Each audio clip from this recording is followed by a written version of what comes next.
Good morning, everyone. I'd like to call this meeting to order and welcome everyone who may be watching on the Mojave County YouTube channel today. I want to remind all of you attending in person to adhere to the CDC recommendations and practice social distancing. So in other words, spread out. It looks like you're doing a pretty good job. So yes, I will. Supervisor Johnson, are you on the phone? Yes, ma'am.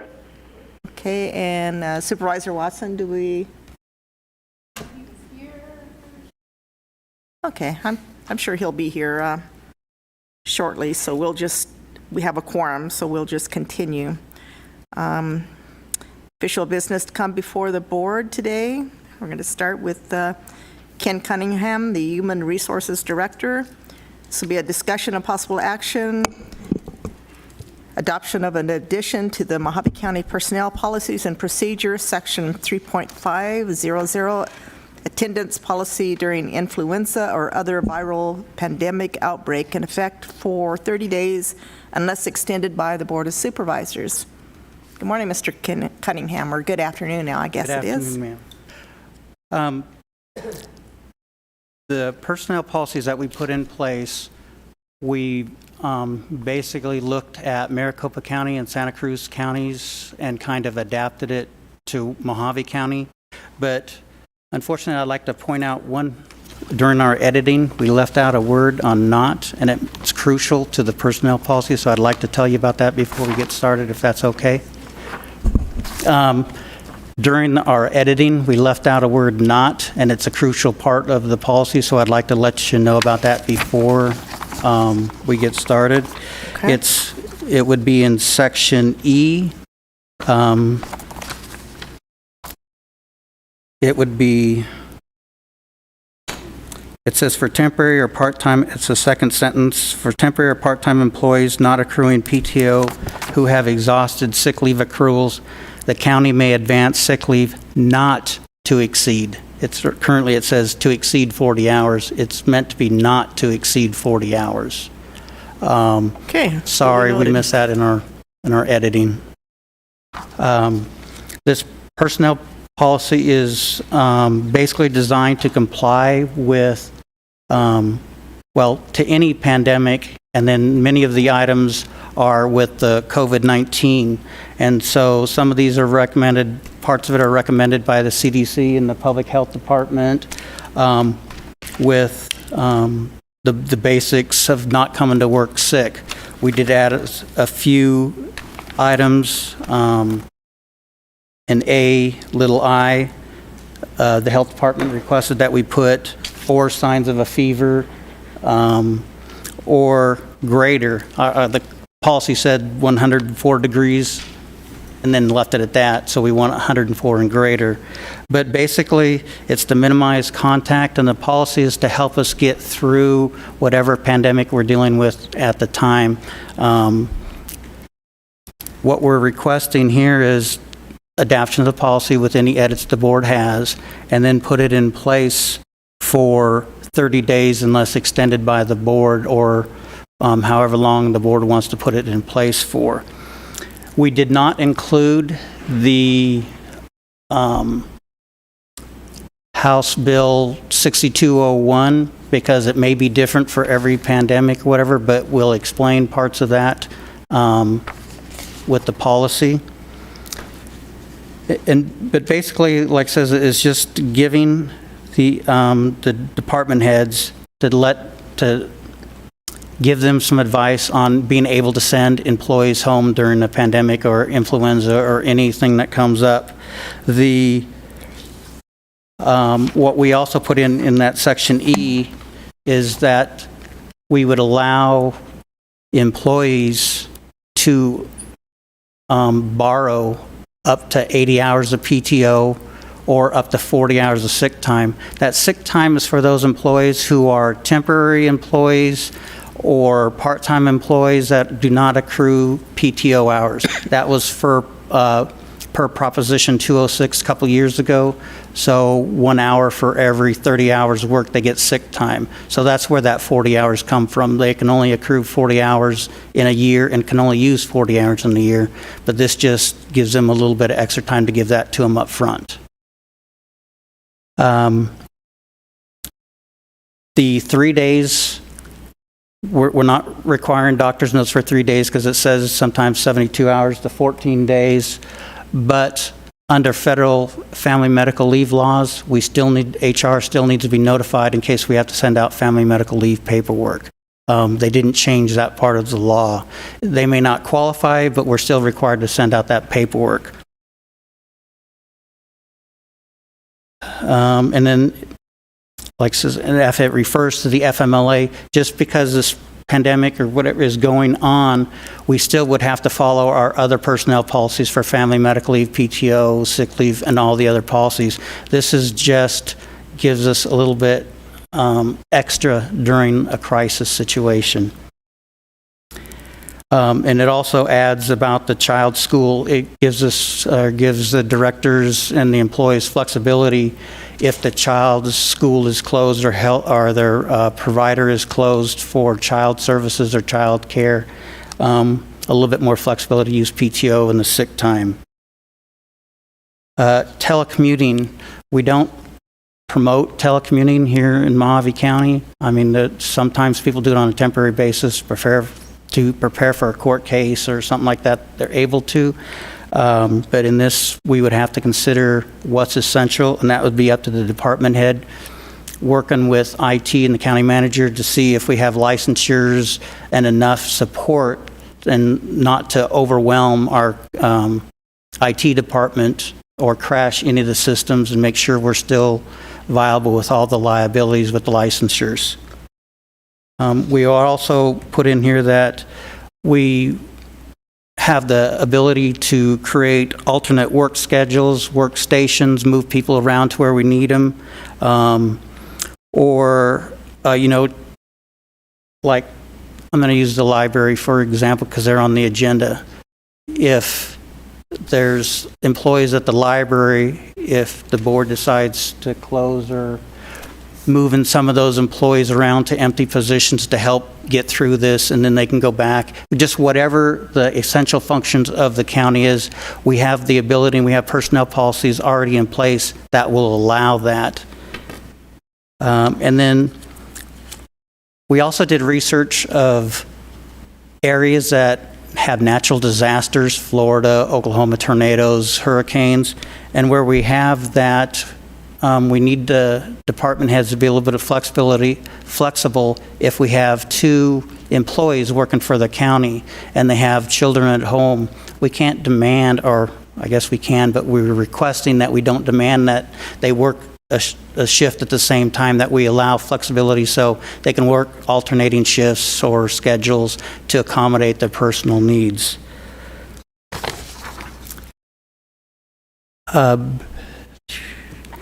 Nothing in our policy violates federal law, any of the labor laws. Nothing doesn't take away any of the board's recommendations or closure information. We follow the board's recommendations, and it doesn't, like the declaration of emergency, it doesn't take anything away from that. And it also emphasizes that employees are required to come to work unless they're told otherwise. Not to listen to the media, not to listen to gossip, Facebook, any of that. It says you come to work unless specifically cited not to come to work. And then it emphasizes the infection control practices, the hand washing, don't come to work sick. And we also have to emphasize that it does not violate any of the religious or the discrimination clauses in the EEOC. This is across the board, and Mojave County doesn't discriminate. And then there's a disclaimer at the bottom saying all the compliance laws that we already have to follow, and we still have to follow them in an emergency. The HIPAA laws, the ADA laws, all that kind of stuff we still have to comply with. So that's pretty much what this policy states, I can answer questions, or I can give you a summary of this House Bill 6201 real quick, how it would pertain to our employees. Is anybody interested in hearing that? I have a question.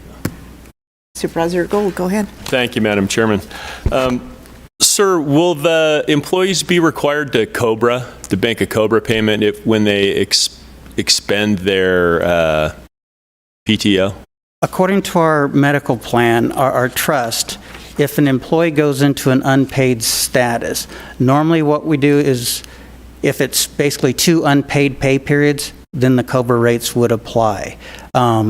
Because what happens is, if they work a pay period during the month, the premiums can come out of that paycheck. Then if they skip 2 pay periods, that's a month where there's no premiums paid.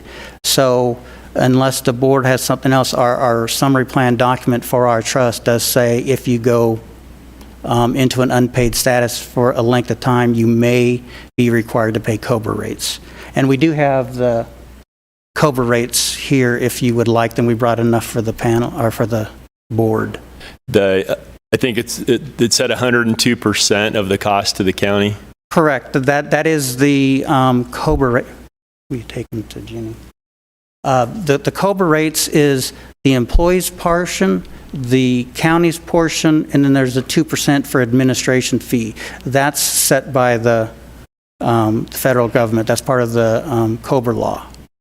But we're not, that's our policy to make the employee pay the COBRA rate. That's not a federal policy that makes them do that after they've expended their PTO. COBRA, right. I mean, our summary plan document in our trust, it does say that if they go into an unpaid status, they are required to pay the COBRA rate unless, the county picks up their insurance rates. Because the trust is, the money that is given out to trust, because we're self-insured, if there's no money going into our trust, we have a little bit of a buffer at the moment that we'll be looking at next week, but it's not enough to cover the whole county for a length of time if there's no premiums coming into the trust. So if they go into a situation where they're getting, say, an advance on their PTO allowance, is that then when they're going to have to pay the COBRA? No, because if they get an advance, they're still being paid by the county, so they're still in a paid active status.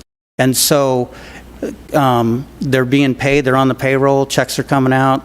It's only if they do not receive a check at all. So if they get the advance, it's just like they have their PTO, they're using their own PTO.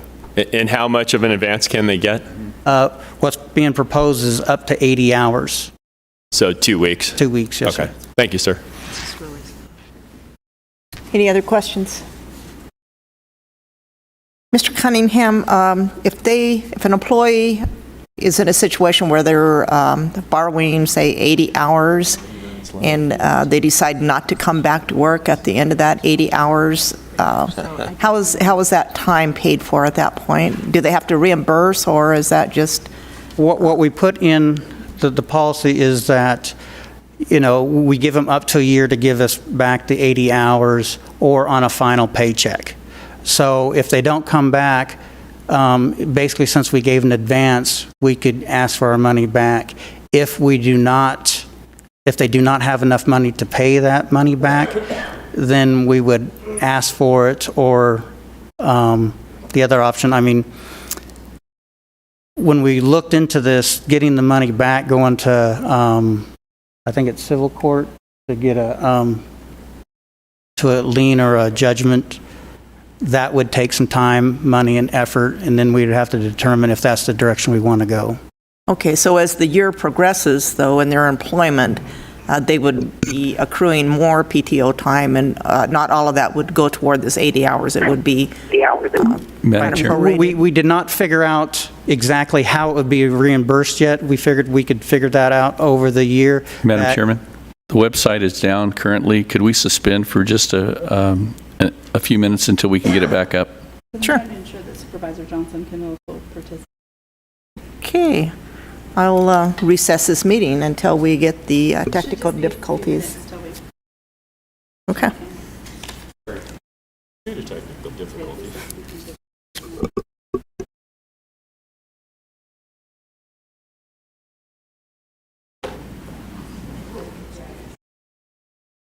Madam Chairman, Supervisor Johnson is now able to participate. However, it does appear that our website's still down.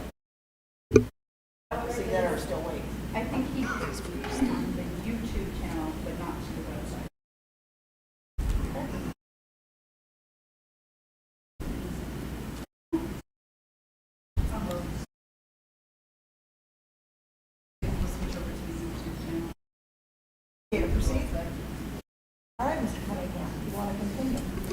Okay, I think we're answering about the PTO, the reimbursement of it. We haven't worked out exactly the details of how many they would return on a pay period basis, monthly basis. You know, we can be flexible because if they're off for any length of time, coming back, they may not have, I mean, the PTO is an accrual, but other things come up in life, sick children, emergencies or whatever. So I don't think we want to take the full amount back, maybe 50% or a quarter of it until we get our 80 hours or the 40 hours of sick leave back. Okay. Thank you, Madam Chairman. So Byron, would it, wrong game, sorry. That's what happens when you use names. Yeah. This would only be under a pandemic type thing where we are going to let them or get an advance on their PTO allowance. Yes, sir. This is not a everyday occurrence. This is only under influenza or other viral pandemic outbreaks. And then the board authorizes this personnel policy to go into place. It would be in place, but it's not authorized until you put it in place. Because right now we're asking for a 30-day or a 60-day. But other than that, we would not advance PTO except in a crisis. So this would require a vote of the board and not just a vote of the chairman or a decree of the chairman? The personnel policies are how they go into place. The personnel policy, if I believe the board has to approve the personnel policy, and then to activate it, I would have to ask Mr. Esplin. The activation is what I'm concerned with. The activation would happen immediately. You would impose it right now. The supervisors, the board here would elect and say, yep, we're going to do this. And at the same time, I would say, and it goes into effect immediately is what I would recommend that you do. But this is not a one-time, this is a permanent change to the employee policies. So if we had a future pandemic, how would that play out? I think what you would do is you would bring it to the board and have the board declare that. So that would be a board vote rather than the chairman's declaration?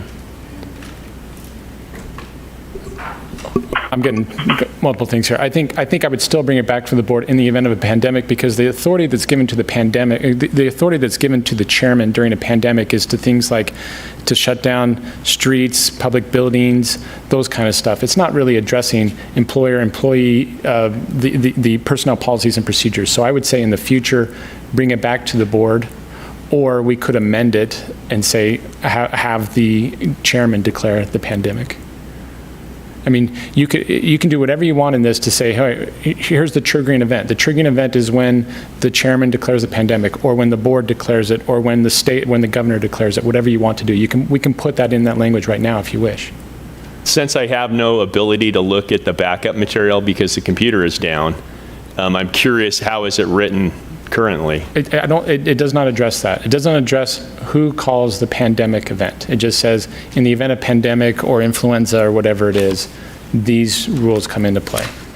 So it doesn't say who declares, who says these come into play. But I think arguably, oh, sorry, go ahead. I'm sorry to interrupt you, but we need to verify if Supervisor Johnson is still able to communicate. Supervisor Johnson, can you? Can you hear me, Madam Chair? Okay. Yes, I can. Sorry about that. Go ahead. Supervisor Gould, I have a copy if you would like to see the policy. I read through it earlier, but I don't remember who actually activates the pandemic.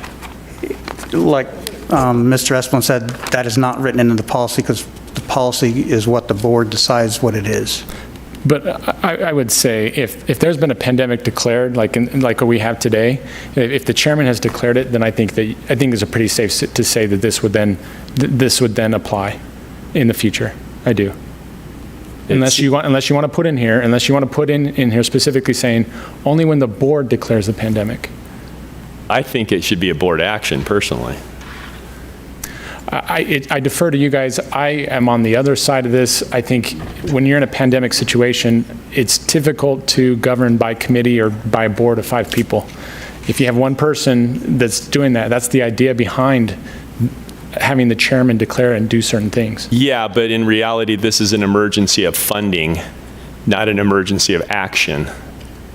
This is a funding game that everybody's playing, more so than something that we need to take action immediately. Well, in any event, if you have a future one where, in your opinion, it's not an emergency of funding, but rather an actual emergency, I still think the same principle applies, that one person should be in charge running it, as opposed to having all the supervisors come together to declare it by a board. So as it's written now, it's unclear. As it's written right now, it's unclear, but what I would suggest, if this were to happen again in the future, that I would say once the chairman has declared an emergency, then this provision would kick in. Give an example, Supervisor Gold, would be like a few years when we had some major fires and we wouldn't have time to call the board together to declare an emergency. That is not the issue. The issue here is an employee policy. It's not wildfires. It's not flooding. It's an employee policy on what how we're going to handle illness in a pandemic. Right. So it's not a sweeping emergency powers. It's an employee policy. So I doubt that it would be that urgent.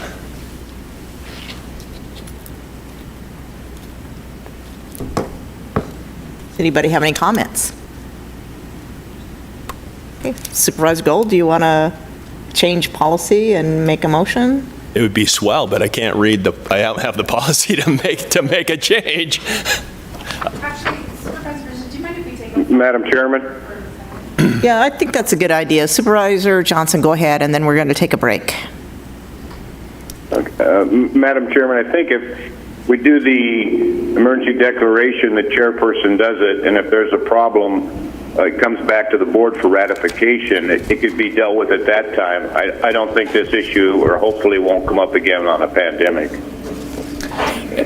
Okay, I agree. Chairman, if I could chime in on that. Yes. I'll also note, in our resolution passed in 1999, if you look at the resolution, it specifically says that after the chairman has declared an emergency, the board then come back, and the board collectively could enter orders that are contrary to what was declared by the chairman. That's that safeguard. The board could then come together and say, you know what, we don't want to do this, we want to do something different. The resolution passed in 1999 specifically allows the board to do that. I'm just sending you directly to the document on our website. So that's consistent with what Supervisor Johnson is saying. The chairman declares it, the chairman goes forward with it, and if the board doesn't like that, then the board can meet together, have a meeting on it, and then pass a resolution to that effect. Okay, do we want to take a 5-minute break and try to get some of these technical difficulties worked out and give Supervisor Gold a chance to read us back up? He's into the backup right now. Okay. Do you need time to read that, Ron? Original resolution in the backup for this item? Okay, I guess we'll continue. Well, it's on item 5. Okay. Yeah.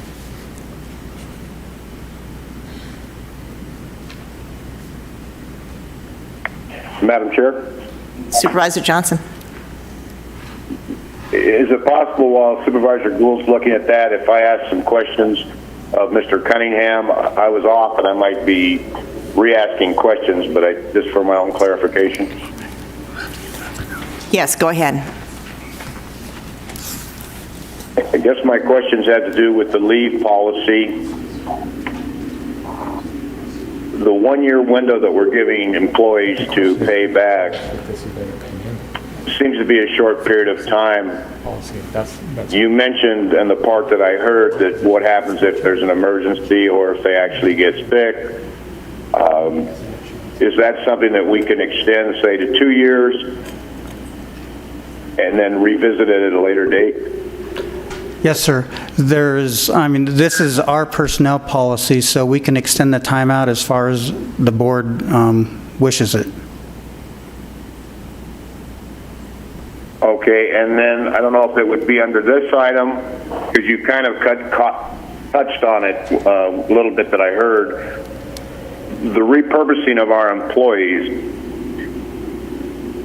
We have a lot of deferred maintenance that has been pushed off for quite some time.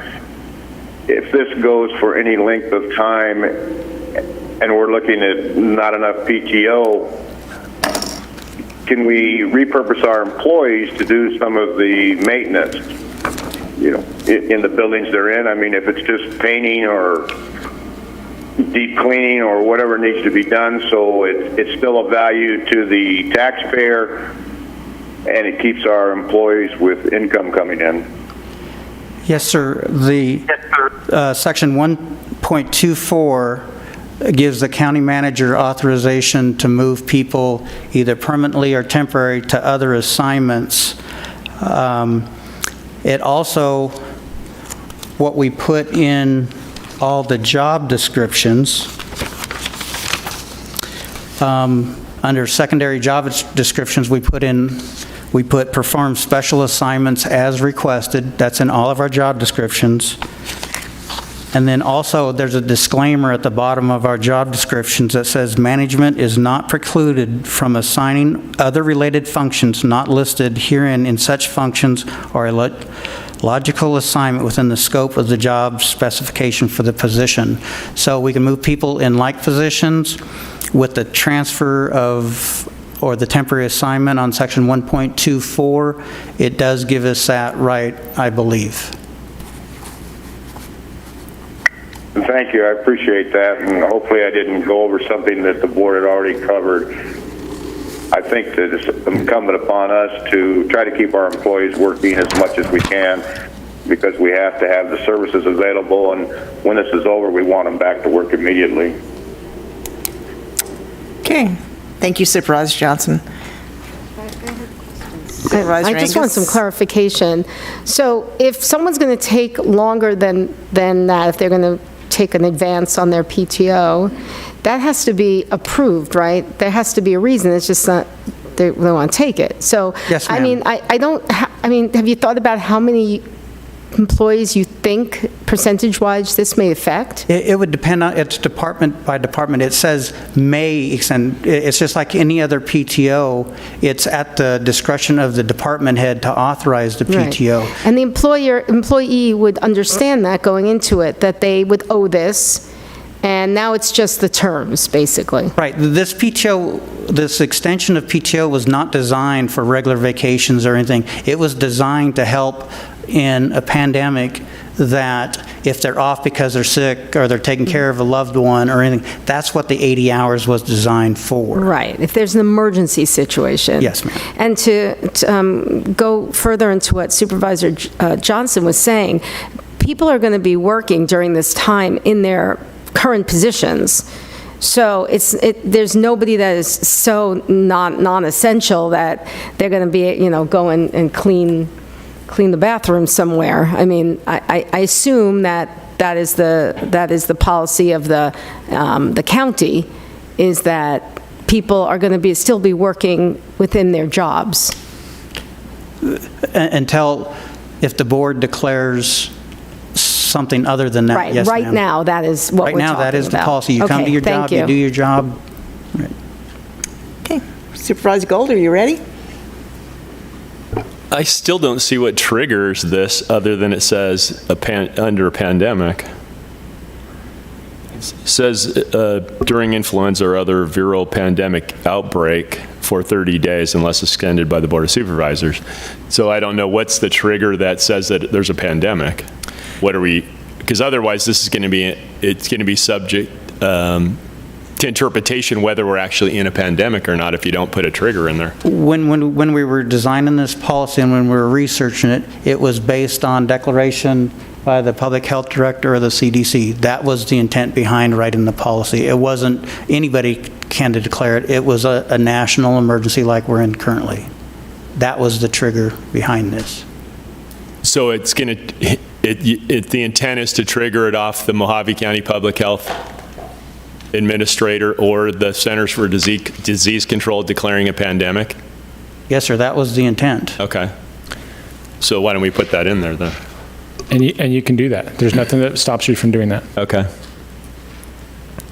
And just to clarify what I was saying earlier, when the chairman declares an emergency, the resolution that allows the chairman to do that, it specifically says in here, so that you're aware that nothing the Board of Supervisors can call an emergency meeting, they can agendize a special meeting, they can have a regular meeting, and with the Board of Supervisors present, they can conduct Mojave County business even contrary to or amend a proclamation. So there's that backup, that trigger that if something happens, you can still call a meeting and do something differently. But you still run into the same problem that they run into in Washington with war powers, is you give the authority to one person to do something, and then you're trying to undo what got done sometimes. And that's this is the check. And since I got to read about the declaration of an emergency in the newspaper the following day after it was declared, I'm a little sensitive to that. But let me see if I can figure out how to amend this. Madam Chair, Supervisor Johnson. while we're waiting for Supervisor Gould, did we also address possibly a premium holiday if it gets that far for those who might be impacted by COBRA pay? Supervisor Johnson, premium holiday on our benefit plan, it's money that we just didn't put in. We would have to make an exception to our summary plan document that we're not having the employee put the portion of their money in. I don't think we can do it without changing it because of the legal requirements, I believe because of our summary plan document with the trust. Yeah, I would hold off on making anything of that nature today, but that's something that you can look at down the road. And that wasn't my intention to do something today. I just wanted to make sure we were all aware of it. I don't think it's going to get to that level. It sounds like we can repurpose our employees, like the Supervisor Angus brought up, that employees will be working their positions, but if it goes on for any length of time, obviously certain departments won't have the workload that they would have had if the public was coming in. So we might have to repurpose them into some other position. Also, dealing with Supervisor Gould's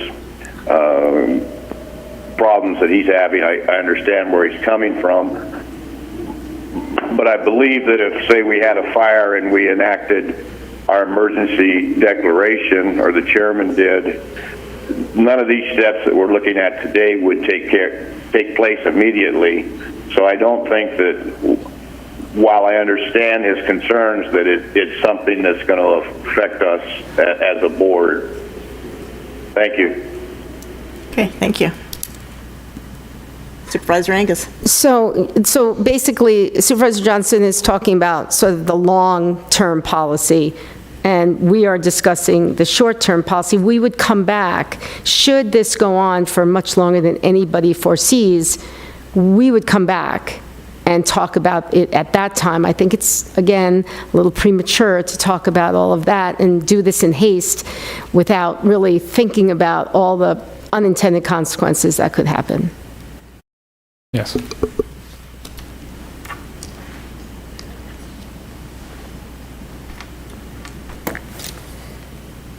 Okay.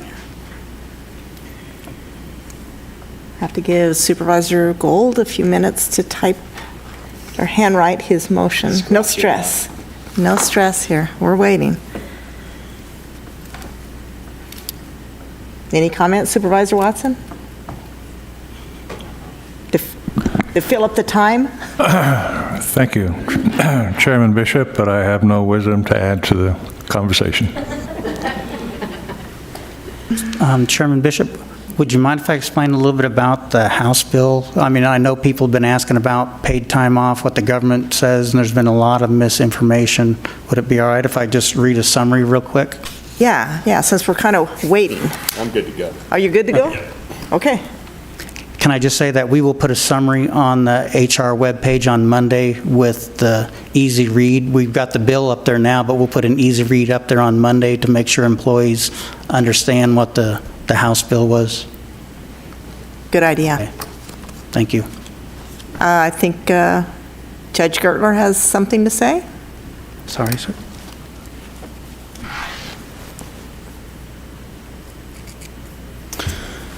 May it please the chairman, the board.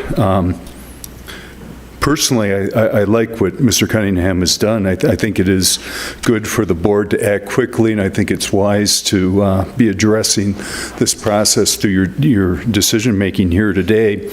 However, the policy affects county employees but does not affect court employees.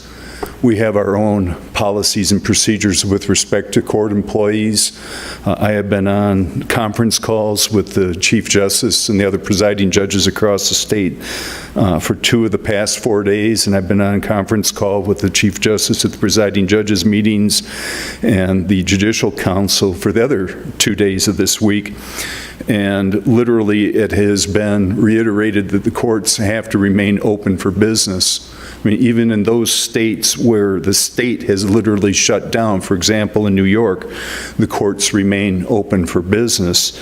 So we will continue to remain open for business. We will be working on our own critical operations plan. Fortunately, many of us do have the ability to work from home, and currently we have suspended all jury trials and are limiting in-person hearings to the greatest extent possible, utilizing video conferencing and teleconferencing. We will be taking the county's policy, if it is approved, and looking at it because, again, we are subject to different laws than the county is with respect to its personnel. As an example, we will be having the AG's office review to ensure that it does comply with the Families First Coronavirus Response Act. And in addition, while the county may not be subject to the Emergency Coronavirus FMLA and Paid Sick Leave Act, the court is subject to that. So we will be asking the AG's office to look at the policy that the board, if it approves it, or whatever policy the board approves, to discern if it is likewise, applicable, because the court policies attempt to the greatest extent possible mimic what the county does. We want to try and be as consistent as possible. So the court will be taking its own action after the board acts here. We had been working on our own policies. I think it might be wise, though, if the board is going to act, that we certainly, analyze what you're doing and integrate it into, whatever we can to the extent possible. The question just simply remains that there are some things that you may be doing with this policy that are inapplicable to us. Okay, thank you. Thank you. Supervisor Gold. Madam Chairman, I move the adoption of an addition to the Mojave County Personnel Policies and Procedures, Section 33.500, Attendance Policy, during the declaration of a viral pandemic outbreak by the Mojave County Department of Health Director or the Centers for Disease Control, in effect for 30 days unless extended by the Board of Supervisors. Okay. Motion to discuss?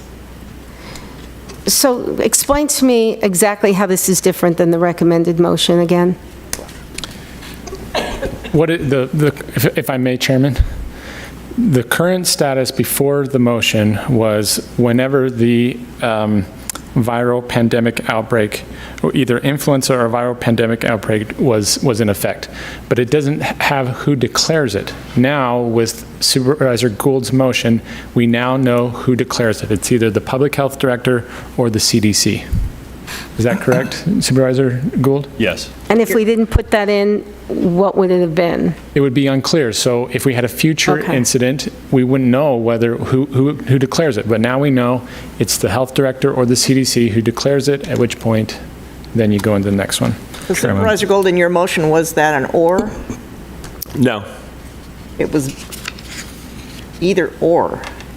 How did you, Did you want both? I removed the either or. Chairman Bishop. Because what I did after the word during, and I added a new phrase, the declaration of a viral pandemic outbreak by the Mojave County Department of Health Director or the Centers for Disease Control in effect, and then went back after the word effect for 30 days unless extended by the Board of Supervisors. okay, so it is an or. No, I removed that. I didn't state that sentence that's written. Chairman Bishop, Supervisor Gould, I think she's meaning you said either the public health director or Oh, yeah. CDC. Yeah, that's an or. Okay. And also the influenza part was also removed as well. That's also different. Or did you want to keep that in there too? I just reduced it to viral pandemic outbreak. Got it. Chairman Bishop, if I Supervisor Watson. could comment, please. Would that preclude the authority of the President of the United States and the Governor of Arizona? Yes. You would then have to have Oh, I our said health. preclude their ability, not include. No, it would preclude their ability because our health director would have to declare it, or the Center for Disease Control would have to declare So it. if the President of the United States or the Governor of Arizona indicated and declared a pandemic in Arizona, we would ignore that? Until our health director made a declaration that there is a pandemic. Madam Chair? Are Supervisor you, Angus. by statute, if that happens, that the President of the United States or the Governor of Arizona does that, do you automatically, are you statutorily responsible for doing that? Or is it completely on your own? My responsibility and authority extends to you. I would make a recommendation to you, and that recommendation would be to declare an emergency based on a pandemic environment, and you would make that decision. Because I think that that's putting way too much on the health director, honestly, to be responsible for all of that. You know, we're all just human. You're not a doctor, are you? No. And, you know, we don't know the kind of, in the future, what kind of health directors we're going to get. So you just kind of follow guidelines I do. from the federal and the state government. I do. I do, So would that absolutely. make you uncomfortable to do what Supervisor Gould is asking? Well, we would be following CDC guidance. So, I mean, clearly, if CDC declared a pandemic, we would follow that guidance and make a recommendation to the board. So it may not be an or so much as an and. So the CDC would be the first marker for us, generally speaking, but that CDC recommendation, of course, goes up to the federal government, to the president as well. So he or she would make their determination at that point whether to declare a federal emergency. And it's all based on triggers, if you will, of where we are with the pandemic. Thank you. Certainly.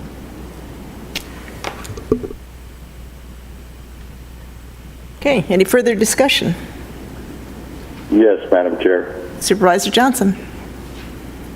Are we doing this all because of the employees' PTO?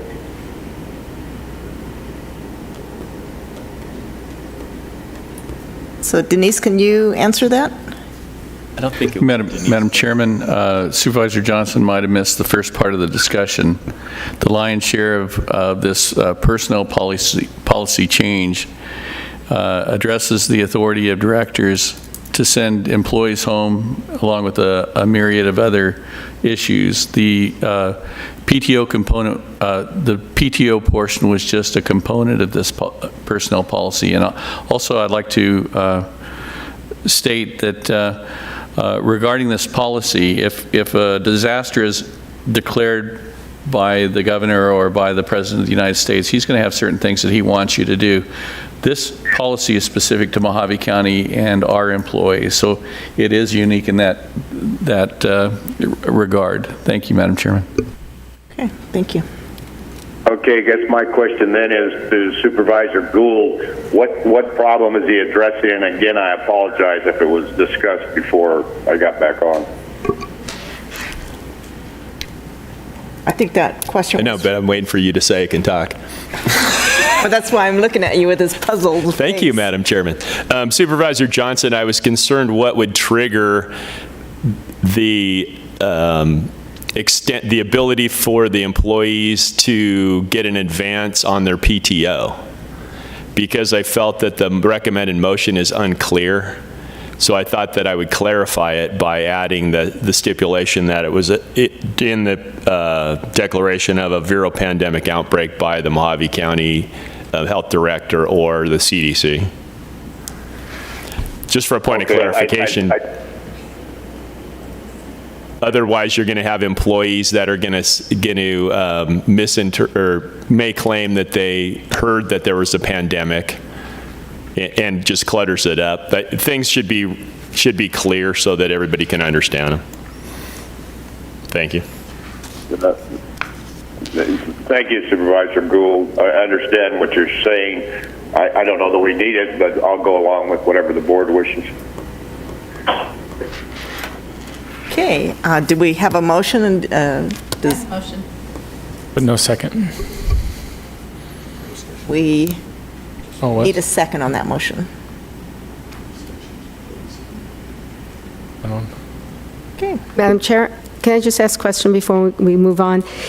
If you just had put CDC, I could see it. I just, and/or that's, making the Mojave County Public Health Director on the same par as the CDC.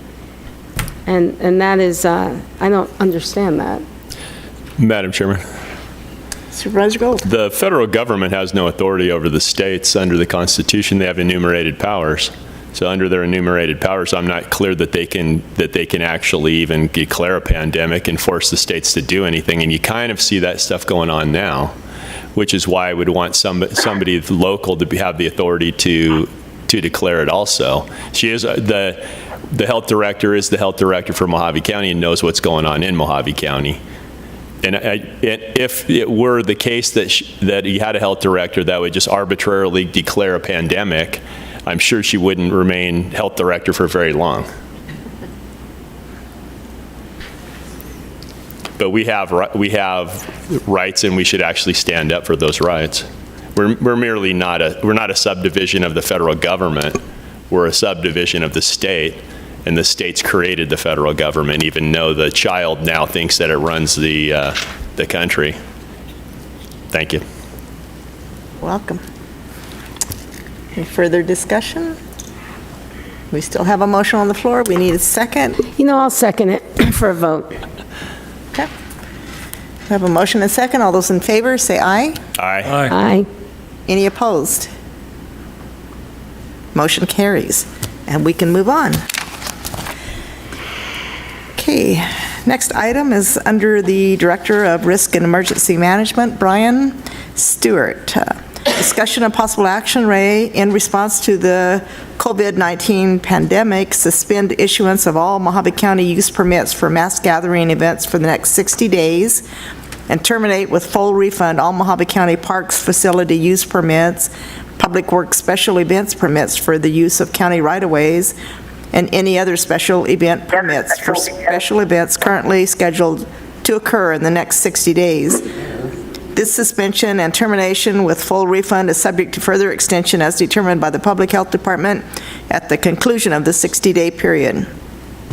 Further direct staff to inform the event organizers, applicants, and public of this suspension and termination. Supervisor Johnson, were you trying to say something?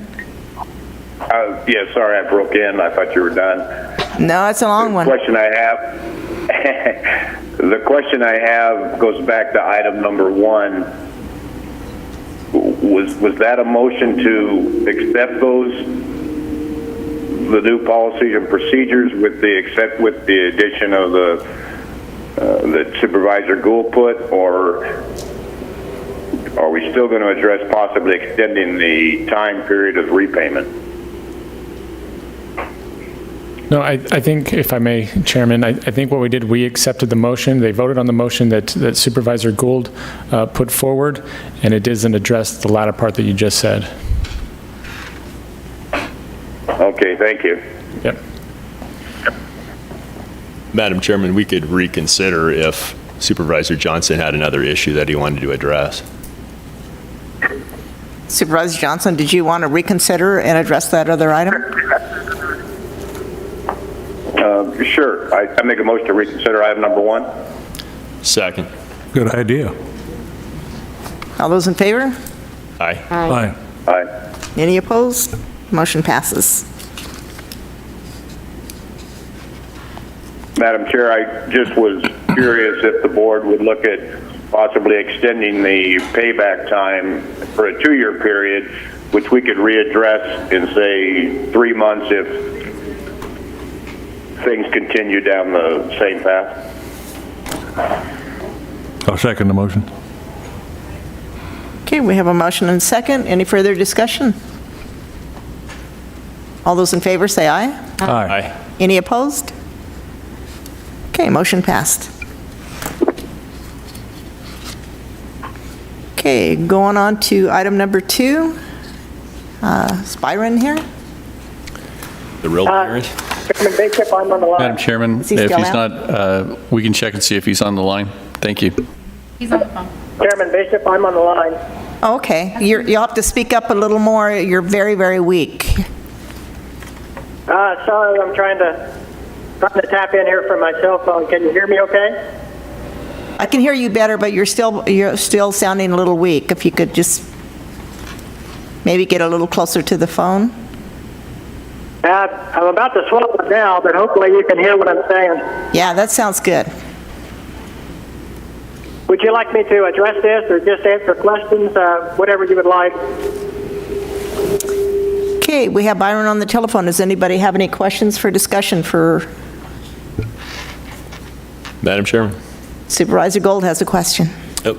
Byron, do we know how many events that we've issued permits for? I don't have that number, but I believe that the Public Works Department does have that information, and we can get that for you. That would be good. Madam Chair, I'm sorry, I didn't hear that, but Madam Chairman, our Public Works Director is here. Okay. Mr. Lukowski, do you have any idea how many permits this is currently out? Okay, also, while he's coming up to the microphone, it's my understanding that development service is 0 for the next 60 days. Okay. Chairman Bishop and members of the board, we had previously issued 3 facility use permits for the parks, 2 at Davis Camp, as well as 1 at Veterans Park.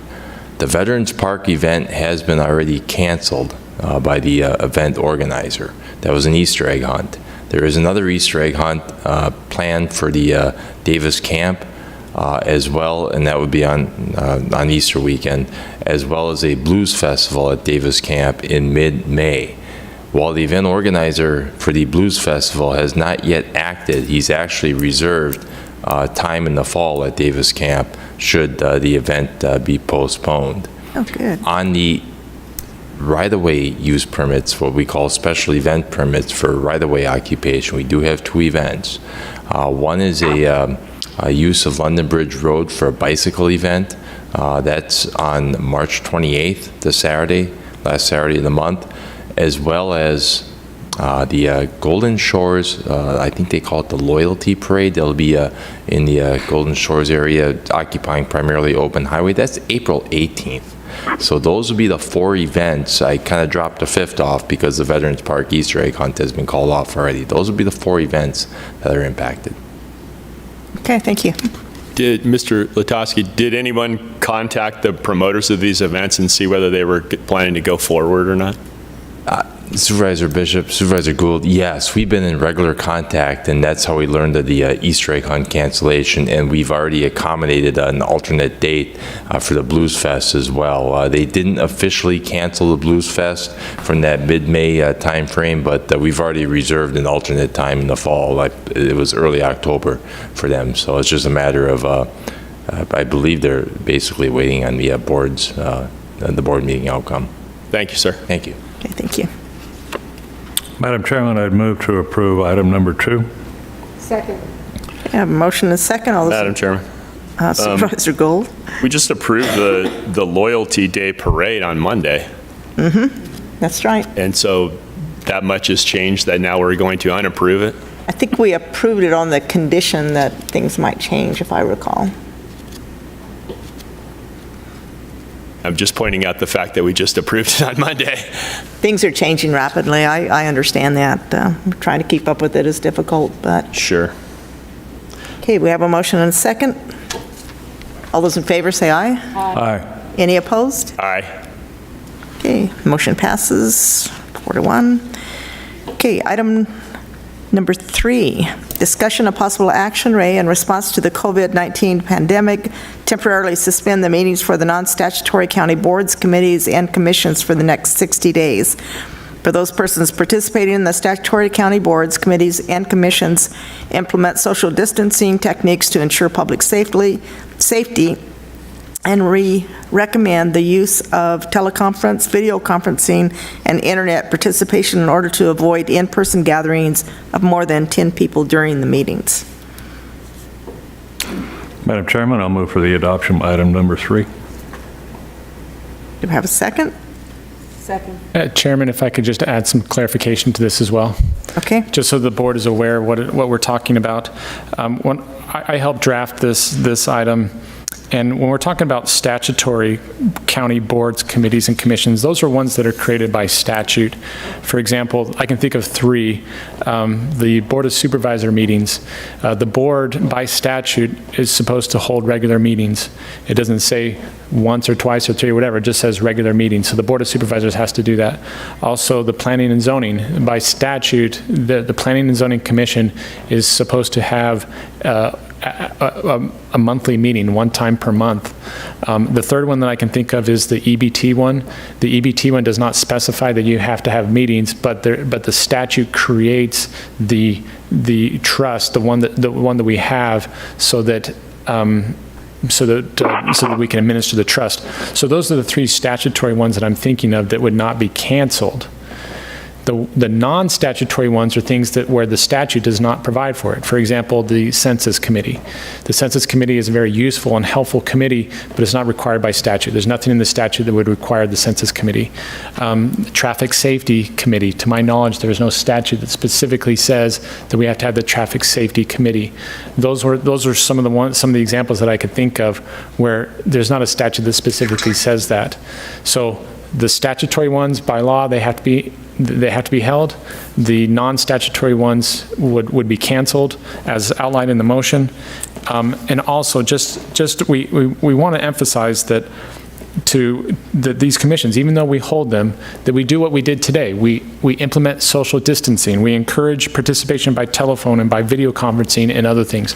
Although not required, we certainly encourage it, and we hope that these statutory meetings that are held, so the supervisor meetings, the EBT one, the Planning and Zoning Commission, that they utilize social distancing as outlined by the CDC. Okay, thank you, Ryan. I had a question. Supervisor Gould, go ahead. Thank you, Madam Chairman. So is the suspension of non-statutory boards and committees and commissions going to cause a backlog of any of our regulatory functions? If I may answer that, I can't speak for all the departments, but I attend a lot of these, or our department attends a lot of these, and I think it may cause a little bit of a backlog, but not significant, because some of these don't even happen on a regular basis because they can't get a quorum. You know, they'll be continued a couple different times because of lack of a quorum, or really the items are just 1 or 2 items. So I think 60 days will not cause that kind of backlog that you're talking about. Thank you. Madam Chair. And just to Angus. clarify, this does not include planning and zoning and our upcoming employee benefit trust, because that's an annual meeting, and I believe there are people coming in for that. But there's a statute that calls for the creation of the trust, and so that's why I say that. The statute doesn't specifically say hold regular meetings, it just says the creation of that. That's what we're talking about. This is a board or commission or committee that is created by statute. Okay. Another one I can think of, the library committee, I can't remember the name of that, that's not by statute, so that would be suspended. That'd be another one, so. Okay, we do have a motion and a second on the floor. Any further discussion? Okay, I'll call for the vote. All those in favor say aye. Aye. Any opposed? Motion passes. Okay, next item is the Library Director, Kathy Pennell. This will be discussion of possible action, or I approve a temporary closure of the library locations to the public, direct library staff to move forward with the provision of library services that can still reasonably be accomplished with limited face-to-face interaction with the public, and consistent with public health guidelines, authorize library employees to continue to work their current levels as directed by the Mojave County Library Director, and waive all fines incurred during this period for late materials. The Board of Supervisors on March 18, 2020 declared an emergency in the unincorporated areas of Mojave County to address the COVID-19. Hello, Kathy. Hello. Do you have anything to say, or you want to just take questions? I do have one thing to say before Go ahead. questions. We had considered at one point possibly doing some kind of curbside service, and I think I had mentioned that in the backup material in here. After reconsidering and speaking with the public health director, who has some issues with that, I totally want to err on the side of caution and follow their directions, follow the directions of the experts, and pull that from consideration for one of the things that we continue to do. Okay. Do you have any questions for Ms. Pennell? Okay, I'll entertain a motion. Can I just ask a question? Is there a time of when we would want this to begin? Bingo. I would say that would be in the motion, but probably as soon as possible. Madam Chairman, you also have no time limit on the temporary closure. It just says temporary, which would mean it would remain closed until we decide to open it back up. The other things that we've done, a lot of them had time limits on them. Okay, thank you. The motion can be amended to say effective immediately. And then, Ms. Pennell, do you have a recommended timeframe, 60 days, 90 days? 60 days? So effective immediately, approve a temporary closure of the library locations to the public for the next 90 days? 60. 60, I'm sorry, 60, thank you. Sorry about that. So moved? I'll second the motion. Okay, And then the rest of the motion is there as well. I just Okay, didn't. so say we the need rest. to, do we need to do that out since Ryan was the one who said it? Do I need to say it again? Ryan shouldn't be making the yeah, you, That's Right, yeah, that's Sorry. what I said. Okay, so effective immediately, I move to the effective immediately, we approve a temporary closure of library locations to the public, direct library staff to move forward with the provisions of library services that can still be reasonably be accomplished, and limited face-to-face interaction with the public and consistent with public health guidelines, and authorize library employees to continue to work their current levels as directed by the Mojave County Library Director, and waive all fines incurred during this period for late materials. Or 60 days. For 60 days, I'm sorry. okay. And I'll second the motion. Okay, we have a motion and a second. All those in favor say aye. Aye. Aye. Any opposed? Motion passes. Thank you, Kathy. Okay, item number 6. This is brought to you by Buster Johnson. Item 5. Adam, okay.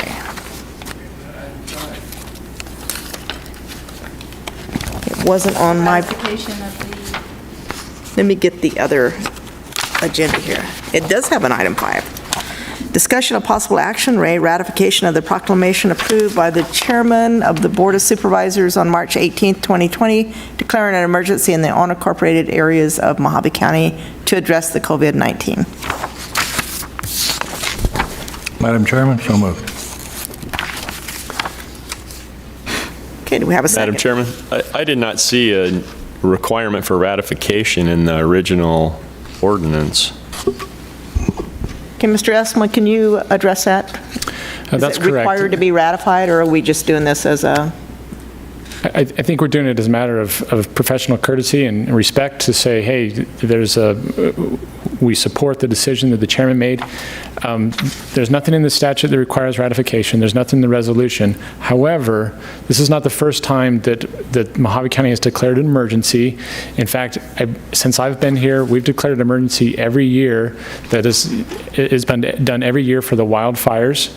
And what the typical practice has been is the chairman will declare the emergency, which is allowed by statute and allowed by the resolution, and then the chairman brings it back before the board for ratification. And so I would recommend that you ratify it because it's consistent with the practice that we've been doing. It's consistent with how business has always been going for many years here in Mojave County, so I recommend that you ratify it. Okay, thank you. So I'll entertain a motion. We have a motion. What was that, Jenny? We do have a motion on the floor to approve it. So we just need a second? Yes, ma'am. Okay. Do we have a second? I'll second it. Any further discussion? All those in favor say aye. Aye. Aye. Any opposed? Aye. Motion passes. Okay, now the last item on the agenda is item number 6, brought to us by Buster Johnson. Discussion of possible action in response to the COVID-19 pandemic, make changes to the Mojave County Board of Supervisors regular meetings. Changes include suspension of call to the public, reducing the regular Board of Supervisors meetings from twice to once a month, encourage participation and attendance via teleconference and the internet, and any other changes necessary to ensure the safety of the public and Mojave County employees. Okay, Supervisor Johnson. I think you said it all, Madam Chair. You said it all. Okay. Okay, I'll entertain a motion. Wait. Motion to discuss? Now, how long is this going to go on for? Indefinitely, because there's no time limit in the motion. Because, I still have this issue with the call of public. I think now more than ever, people need to be heard. We can't operate in a vacuum. If people are willing to come up here, they don't have, like we did last time, they don't have to talk into the microphone. People are loud enough, especially the people who come to call to public. And I just, at this point, I don't see the necessity of that. We have, how many people you think are sitting here today? 30? 25, 30 people? I mean, we get 2 to 3 people average for call to public. I think this is a little onerous. That's my opinion. Ms. Jenny. Chairman Bishop, board members, just as a kind of an FYI, next month our second meeting is scheduled to be in Bullhead City. So regardless of which way you guys decide to go on that, we need to err on the side of caution or respect for the fact they may or may not want us gathering in their facility at this point. We don't know that for sure, but just as an FYI, it is not our facility, so we would have to adhere to any rules they have in place. So Jenny, when is the following meeting? The next meeting is April 6th, which is, our first Monday. The second meeting is the third Monday, and that is the one that is scheduled to be in Bullhead City. Okay, So you would have the option of, as Supervisor Johnson has requested, only holding one meeting a month, maybe canceling the second meeting type thing, or you could also choose to modify the schedule to not hold them out of town for a certain period of time until their, requirements change. Madam Chair? Supervisor Johnson. It wasn't my intention to make this permanent. It was just during the pandemic. And I believe that everyone is making the observations that we should cut down on meetings and people gathering. And while maybe only 3 or 4 people show up, there's no saying that 30 or 40 people can't show up. So that was the reason I brought it forward. Madam Chair, and I stand corrected, next month is Lake Havasu, not Bullhead City. Okay. I believe Lake Havasu has suspended their city council meetings also, so as you said, they may not want us there. So we would either have to, we would either have to decide to, if we stay with 2 meetings, hold them here, or as Supervisor Johnson has requested, go to 1. But either way, we don't want to impose on their facility if they're not doing that. Okay. Supervisor Watson. Madam Chair, I really don't have any problem with the suggestion from Supervisor Johnson about having 1 meeting, 1 regular meeting for the Board of Supervisors. But I do think it's a good idea to have it here so we don't put other people in jeopardy. But I do agree with Supervisor Angus that we need to make sure that we're transparent and open to all communication coming into and asking questions to different directors or people responsible. So if there's some way we can still do the call to the public, maybe not in person, but there might be some facility in which we could still perform that, because it's a very important part, I believe, to remain transparent and consistent and to try to provide the utmost urgent information as possible. That's my only comment. I think one of the thoughts, correct me if I'm wrong, Supervisor Johnson, was that the call to the public, so many people using the same microphone was part of the concern. So, you know, possible we could take call to the public in written format. It's, Madam Chair, I mean, we have people coming up and using it all the time. I mean, are we going to stop it for everybody, the microphone? Just ask people to, and I'm not saying this is a joke, because we did it, and it seemed to work, just asking people to speak really loud. We did, but they still hugged the microphone at the last meeting. Well, then so. take it off. I mean, just take the microphone off, like put a thing on it, do not speak here. I mean, I think these are easy problems to solve if we wanted, if that's what was really our mission, is to let people say their piece, which I think is really important, especially now. Prior sheets. Madam Chairman, Supervisor Gold. we might be able to sanitize that microphone between speakers. I can't imagine that's a big deal. On the radio, we've been using Lysol on the microphones and on the phones. So, when there's a will, there's a way. Okay.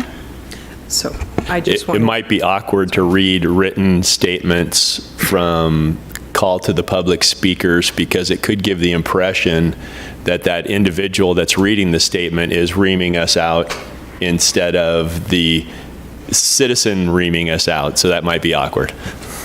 Yeah, especially if you're reading it, it's about you. That's true, as I am the chief receiver of the reaming. Madam Chair, and if I could just request one thing, if the decision by the board is to go to 1 meeting, specify which meeting we're going to, whether it's going to be the first Monday or the third Monday of the month, because I will have to adjust the calendar accordingly, but which Monday is up to you guys. Madam Chair. Supervisor Johnson?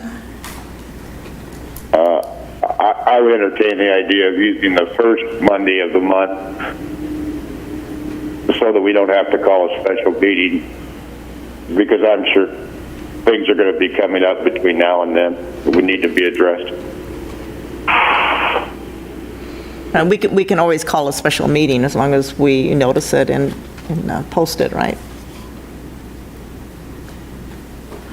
Madam Chair, may I speak? Yes, Denise. Thank you. Very patient. I just want to make sure and remind everybody that with the federal and state guidance, that when we experience community spread in our county, that really triggers the mass gathering requirements and limits that to 10. So I guess it depends on, within this room, is this considered a mass gathering? I would think that would qualify. So that will be a condition in this that we would have to, a trigger point, if you will, about how we react and respond. So would it be your recommendation then that we limit the auditorium attendance to 10 or less.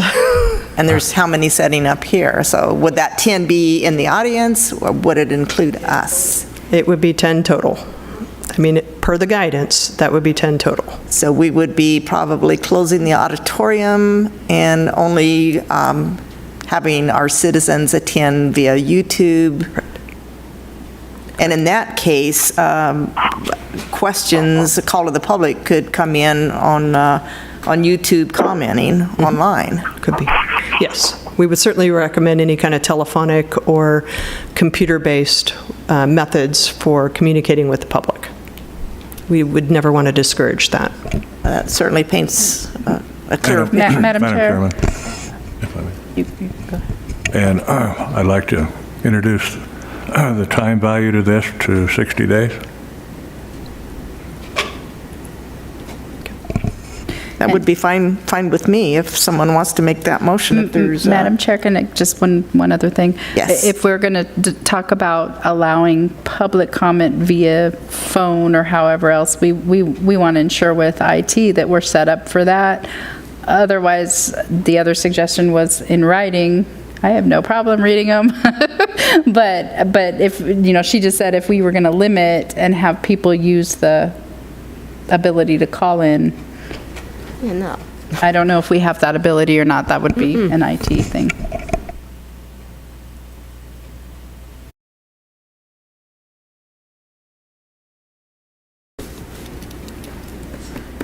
Okay, it looks like Nathan is making his way down. Maybe he can clarify that for us. What is Denise? Denise recommended that, so. Recommending what? People not attending but calling in. Yeah, I just got information. But during our news conference, reporters were calling in, and that seemed to work, other than it was a little weak. It was hard to understand, so I'm contacting my doctor. Good afternoon. thank you, Nathan. On our YouTube live stream, we can enable real-time chat. That's actually a feature we normally disable because there's not a designated person there to interact with those people. But if we want to, we can turn on real-time chat on the YouTube events, and then anybody that's watching can chat with basically whoever's manning that functionality and choose which questions are going to be brought to your attention. So someone's going to have to moderate that, essentially. Madam Chair, and then someone's got to choose the question. Right, exactly. Right now, normally we disable chat and comments. In the past few events, we actually had comments enabled, but that was accidentally. And we did get 9 comments on the last event, and we've had another event where there were 4 comments. And, really the idea of disabling the comments is really just we have nobody moderating that, and we don't want to create a platform where something needs to be moderated, and then we get into issues about violating someone's freedom of speech if we delete their comment because we feel like it's inappropriate. So it just kind of creates a rat's nest if we have some of that stuff there without moderation. So that's why historically we've disabled it. But, in light of what's occurring now, if you want to start enabling some of those features, we can do that. But just keep in mind, it's going to take a human being interacting with it. It's not going to be some dynamic thing where it's just really quick and easy. Someone's going to have to make some decisions about what comes in from that platform and makes its way into this event. Madam Chair? Supervisor Johnson. I don't know that using the YouTube would be the best way to do it because obviously it's worldwide and anybody can get on and ask a ton of questions that might not be germane to the issue. Well, maybe the attorney can clarify with the Attorney General's opinion on the limited board meeting scopes. Could we do it with just having the clerk of the board, we have their email address made available or a dedicated email address made available for questions, and then unfortunately we'd have to cut it off at a certain time, Friday or whatever. Madam Okay. Chair.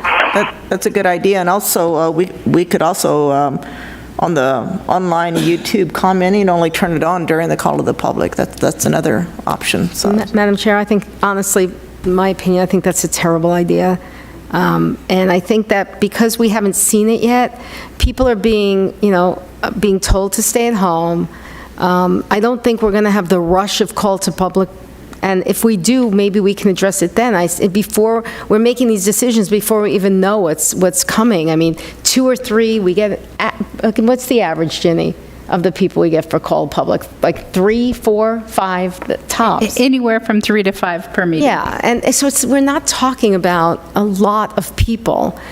And, each one of us in our districts, I know we all talk to our constituents, and we can mention that if it's not, we're asking, if it's not urgent or timely, please keep safe yourself and stay at home. I just don't think this board making that decision is a good thing and the right thing. I don't.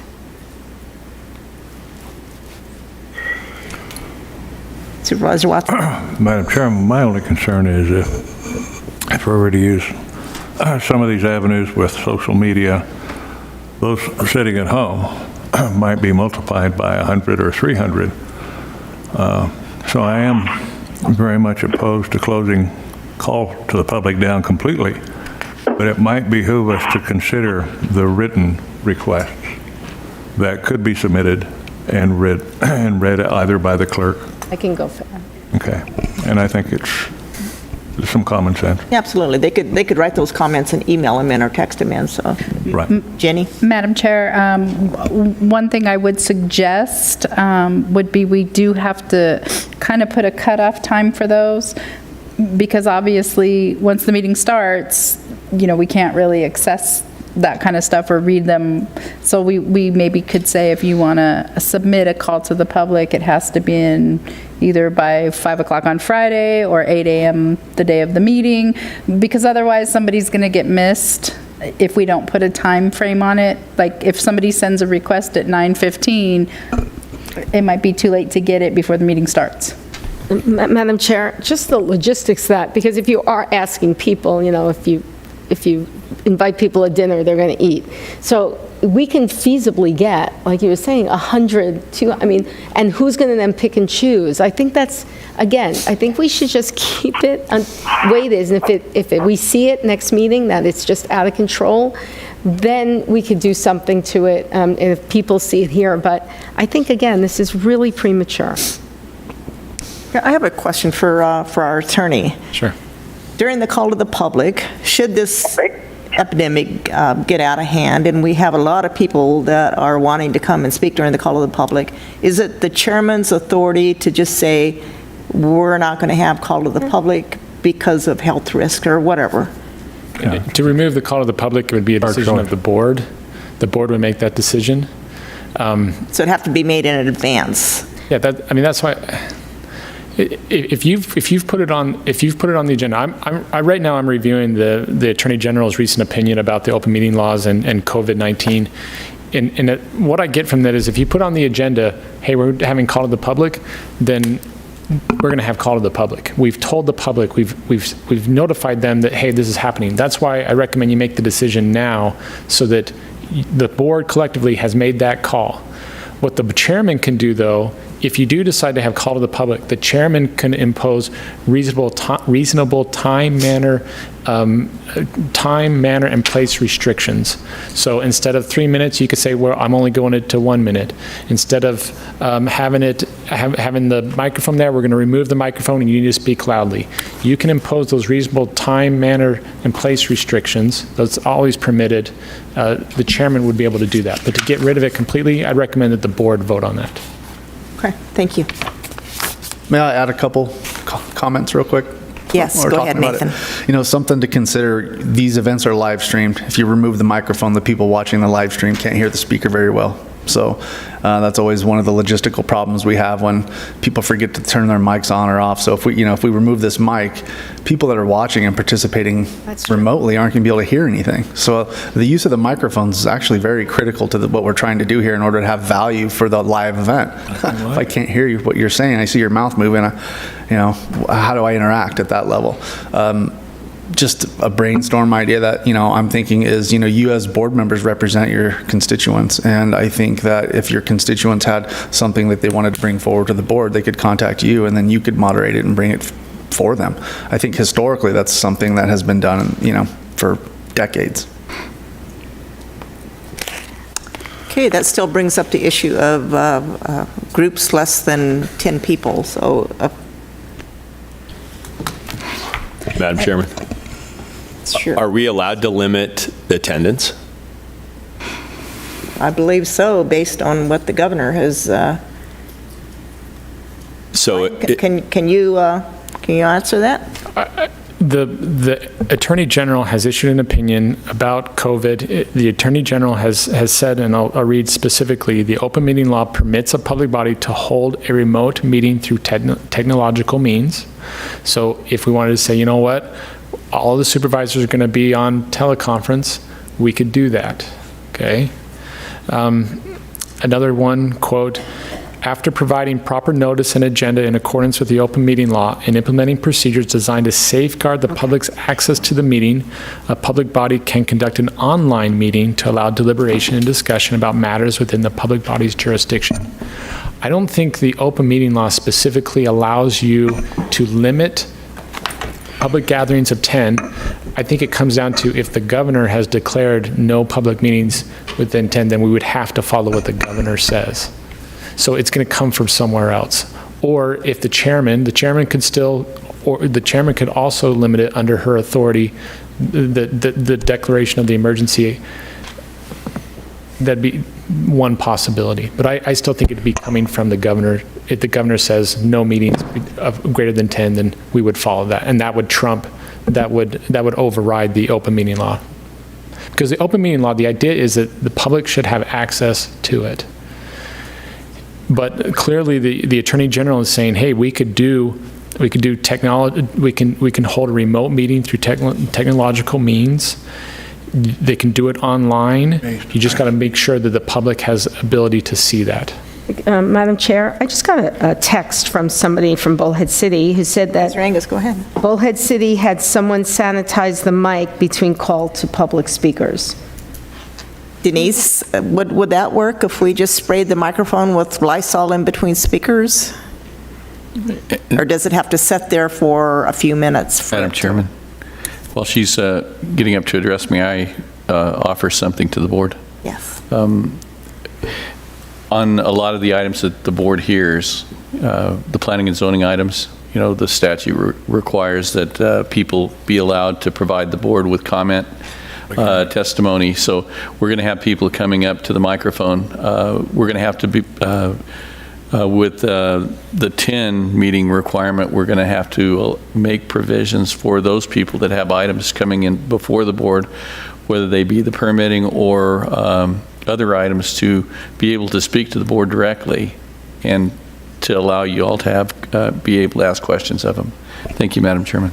Mm-hmm. And Chairman, if I may add one more thing.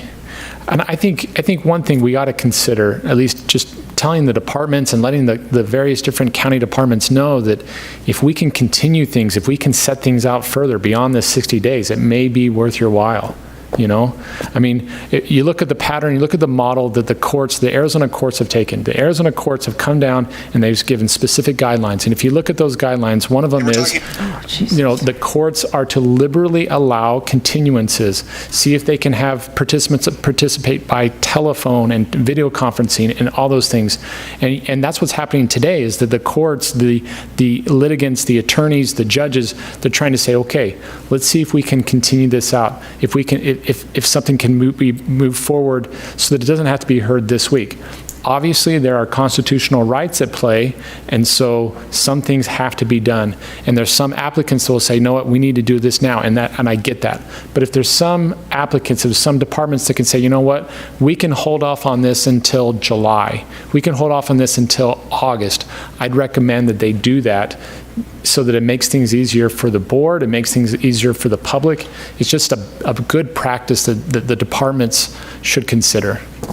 I know that for us, from our department, we're going to consider that. For the county attorney's office, if I can hold off on something, I have a matter right now that I want to bring to the board, but I'm going to hold off a little bit to see. I'm going to hold off as long as I can until then I say, you know what, I gotta bring it to the board. Okay, thank you.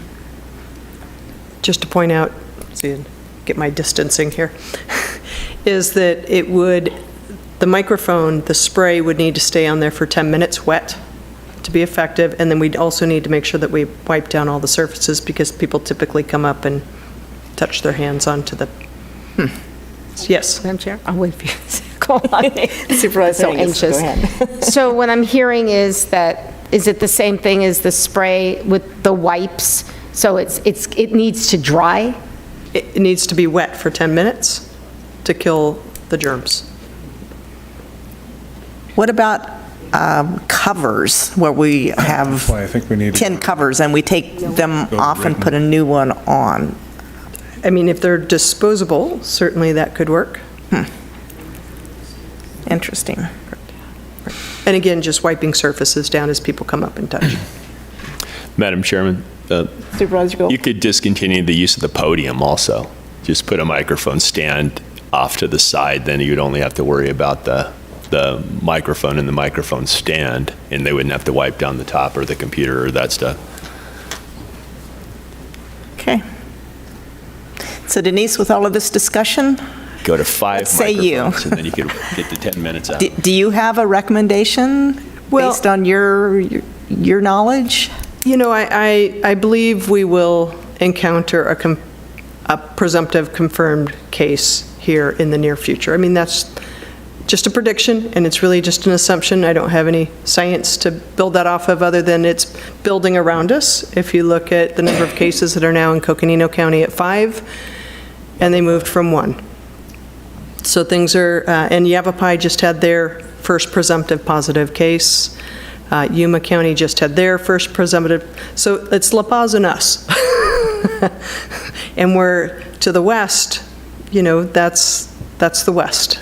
We already know what's going on in California and in Nevada. So, you know, we're really just trying to make it easier to plan for these types of activities. And if we have procedures in place and processes in place, then really it allows the public to kind of work with that, I hope, rather than prevent them from participating in a process that we hope that they can participate in. So, Madam Chairman?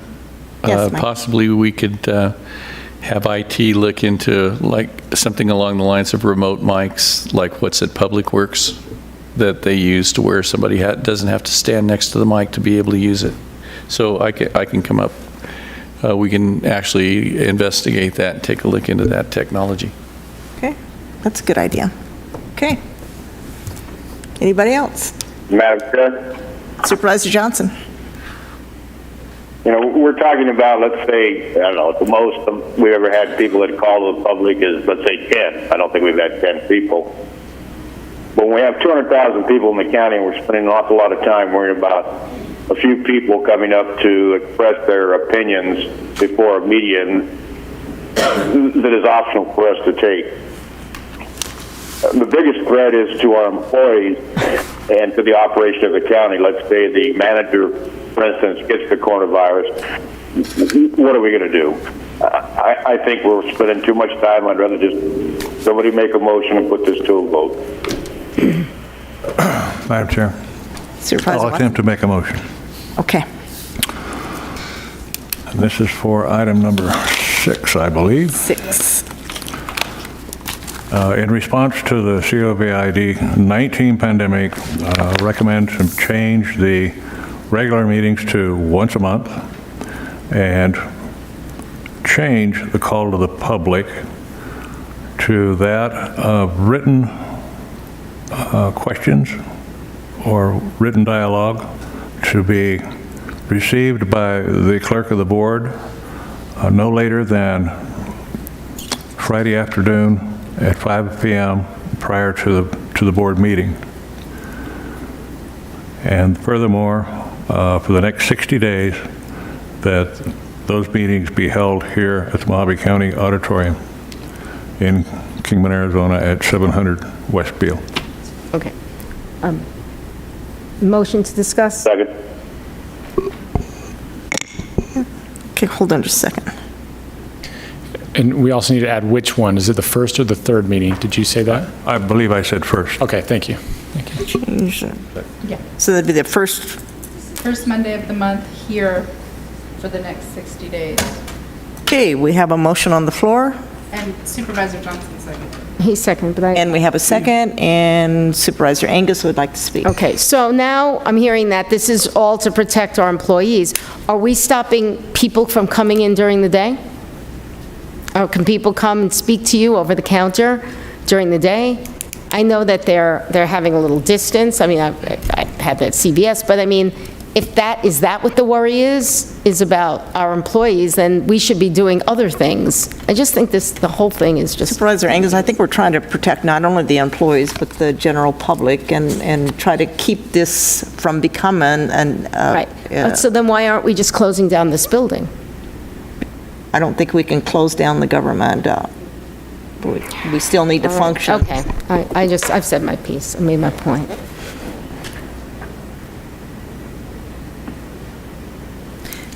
Mr. Ryan, can we close down the government completely? No, I don't want to start that discussion, I was just trying to make a point. Not part of the motion. And it's not on the agenda. Right. Okay. Never mind. Okay, so we have a motion and we have a second. Is there further discussion? Okay, all those in favor, say aye. Aye. Aye. Any opposed? Aye. Aye. Hey, Jenny, let's take a roll call on that.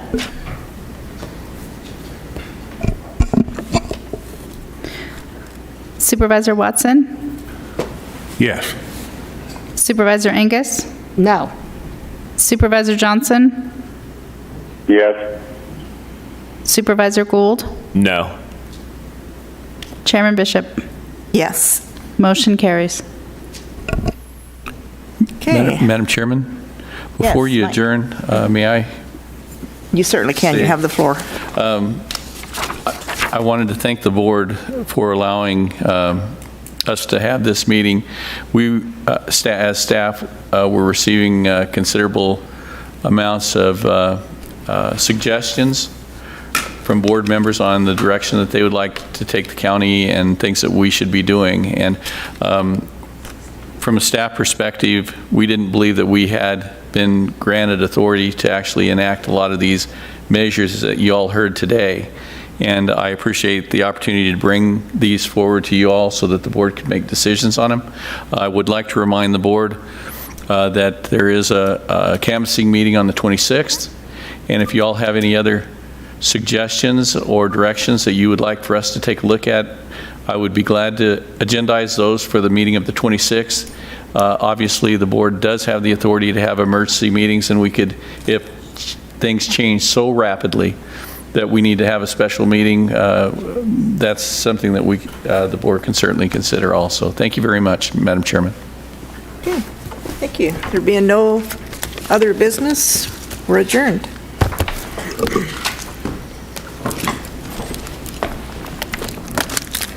That's okay. I think